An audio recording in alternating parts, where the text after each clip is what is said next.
The mouse also calls for Islamic domination of the globe. حجر الأساس لقيادة العالم بقيادة إسلامية. For years, Hamas, Hezbollah, and other terrorist groups have exploited children for propaganda purposes.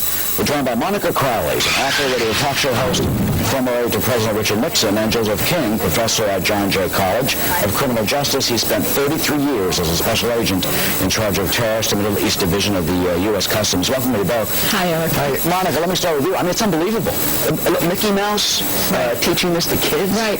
Well, you know, it's appalling, but it's not surprising, because I would like to say this is something new on the part of the terrorists that run the Palestinian territories, but it's not. This kind of thing has been going on for decades. They've been using, I mean, this is the first time they're using Mickey Mouse to inculcate this kind of hatred to the Palestinian youth, but this has been going on for a long time, where they've used different kinds of cartoon characters, things that are easily accessible to children, to not just inculcate hatred, but also to incite violence in extremely young children. Joe, you follow this, and you've called this part of the indoctrination process. Explain that. It's a process of propaganda and indoctrination that has gone on for years. The Palestinians are not the first to use it. The IRA has used it over the years.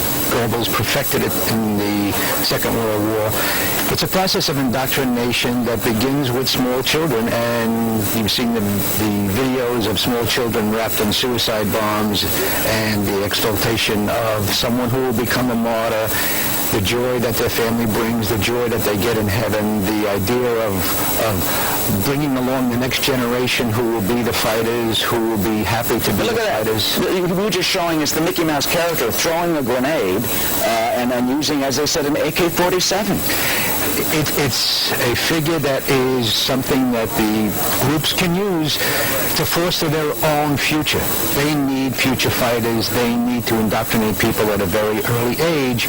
This is one of the best ways to do it, is to present children's videos. And you know, to present people that are there. Sorry. You know, Eric, people often say in this country, you know, how does somebody strap a bomb onto themselves and go in and blow up a lot of people on any given day? It doesn't just happen overnight like that. People just don't wake up and say, well, I think I'll put a bomb on and blow up a lot of innocent people.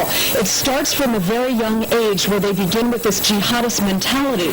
And if they can get to children at that kind of young age through vehicles like this Mickey Mouse character, which, by the way, is a Walt Disney character, and Walt Disney owns ABC, so there are some corporate things here that I think perhaps some corporate entities ought to get involved and say, you know what, we don't want this terrorist organization to be using an American icon, to be using one of our trademark characters to incite terrorism and violence. Hamas TV calls the character, I don't know the name, but we've called Disney to get their comment on this, see if they're going to file a lawsuit, even if you can, against Hamas to try and stop this. We have not heard back from Disney yet.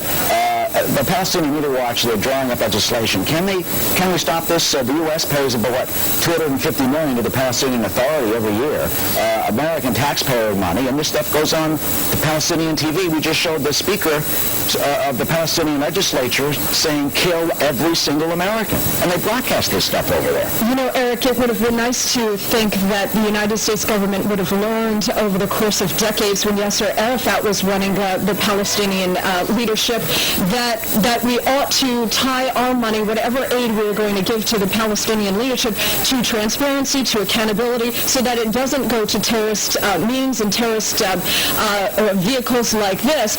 And we have tried to put those in place. The problem is that nobody follows up, and that this money is easily transferred into this kind of activity. And you know what? Even when the United States government, particularly the State Department, is confronted with the evidence you're laying out today, it still doesn't demand accountability or even, frankly, our taxpayer money back. Joe, last word. Can we stop this? It's very difficult to stop. You're stopping it as an outsider. The funds come in. The funds are easily laundered. There's additional funds coming in from Zagats around the world, the committees in the various Muslim families.